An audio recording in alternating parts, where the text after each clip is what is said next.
d'information de AMTV, un format tout en images qu'on entame avec le point de la situation de la Covid-19 au Sénégal. De ce vendredi 6 novembre 2020, le ministère de la Santé et de l'Action sociale a reçu les résultats des examens virologiques ci-après. Sur 768 tests réalisés, 8 sont revenus positifs, soit un taux de positivité de 1,04%. Les cas positifs sont répartis comme suit.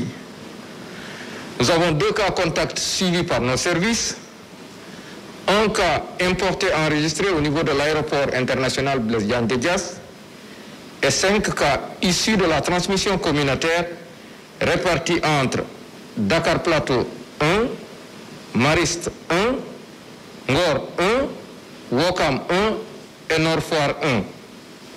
21 patients hospitalisés ou suivis dans les domiciles ont été contrôlés négatifs et déclarés guéris. Un cas grave est pris en charge dans les services de réanimation. Aucun décès n'a été enregistré ce jeudi 5 novembre 2020. L'état de santé des autres patients hospitalisés est jugé stable. À ce jour, 15 676 cas ont été déclarés positifs, dont 15 294 guéris, 326 décédés et donc 55 patients sous traitement.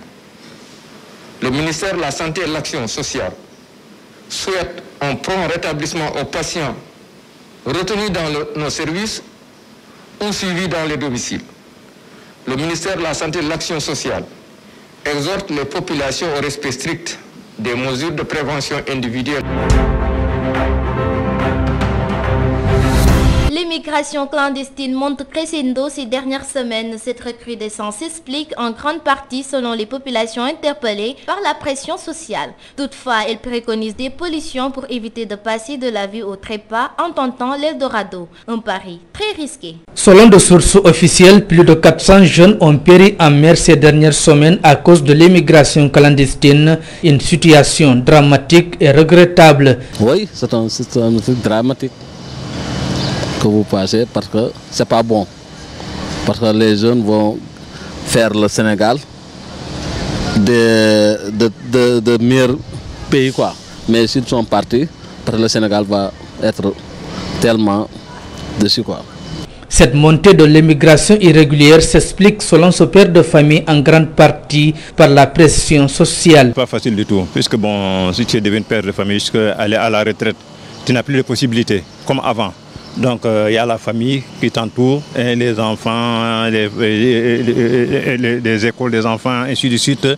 C'est difficile. Maintenant, le jeune qui est à la maison, qui doit faire quelque chose pour toi, il n'a rien à faire. Il n'a pas de travail pour vous aider. Maintenant, quelle est la solution maintenant? Ils vont essayer de voir quel moyen il peut trouver pour savoir s'en sortir. Pourtant, des solutions demeurent pour éviter de passer de la vie au trépas en tentant l'Eldorado. On paraît risqué en mer.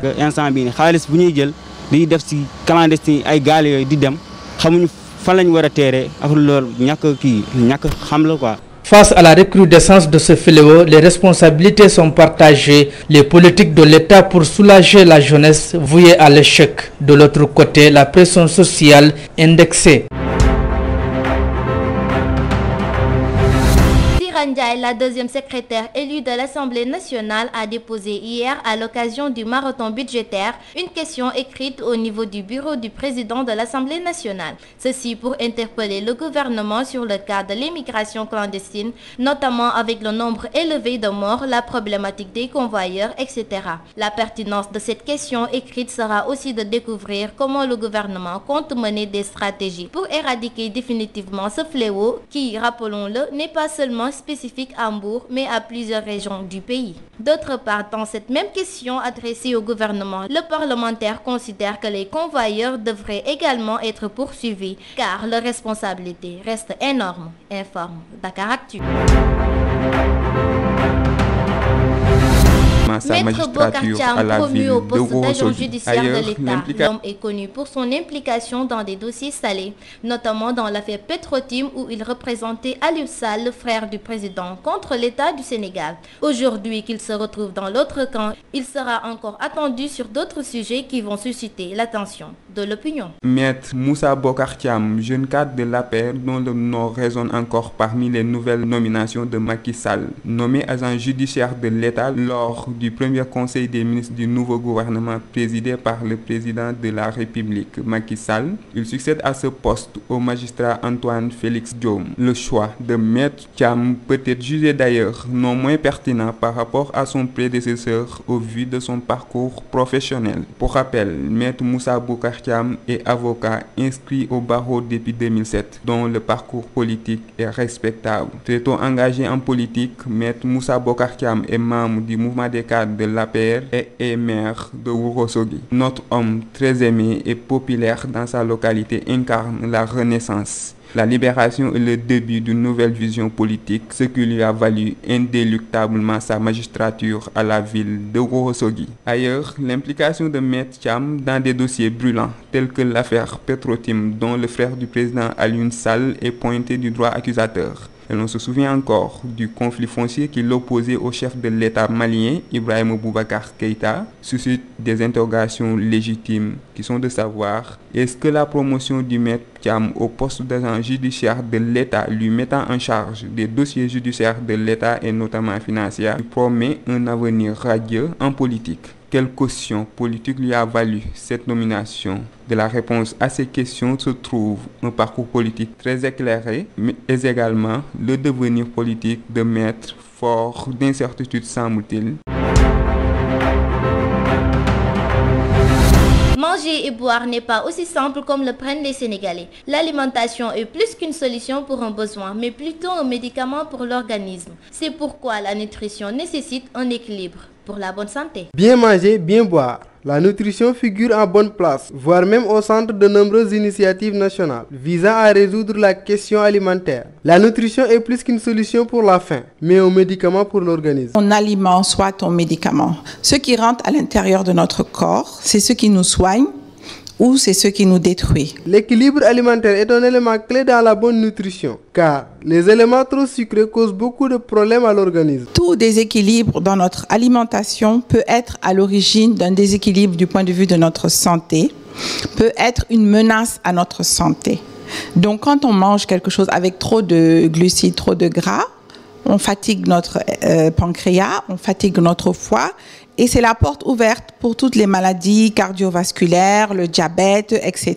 Certes, une bonne alimentation est recommandée, mais boire de l'eau potable reste indispensable à la vie. L'eau, c'est la vie. L'organisme, il est composé en fonction de l'âge, entre 90 et 65% d'eau. Chez l'enfant, c'est aux environs de 80-90. L'adulte normal, comme nous, c'est à peu près 78% d'eau.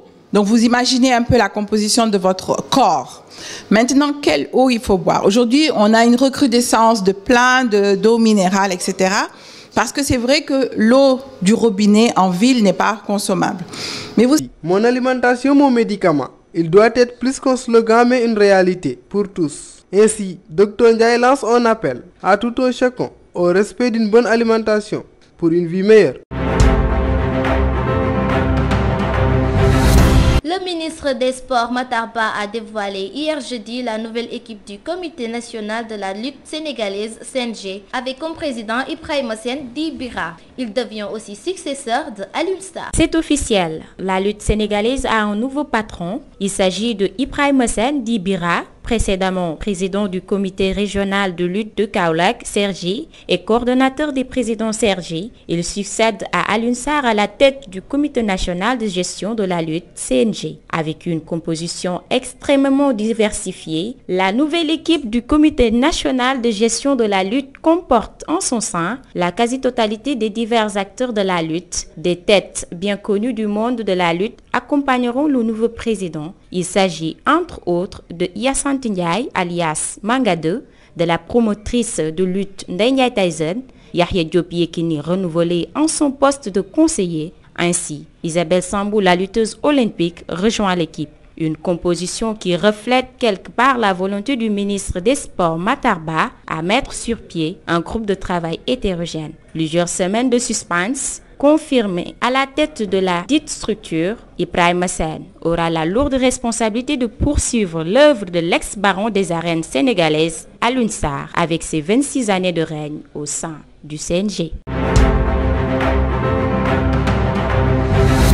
Jeune Afrique révèle que Macky Sall, président de la République du Sénégal, a eu une conversation téléphonique avec l'ancien chef de l'État, Henri Konan Bédié, dans la soirée du 3 novembre 2020. Dans cette même lancée, Nana Akufo-Addo, président ghanéen et président en exercice de la CEDEAO, s'est également proposé pour conduire une médiation entre les acteurs politiques ivoiriens afin d'apaiser la tension politique.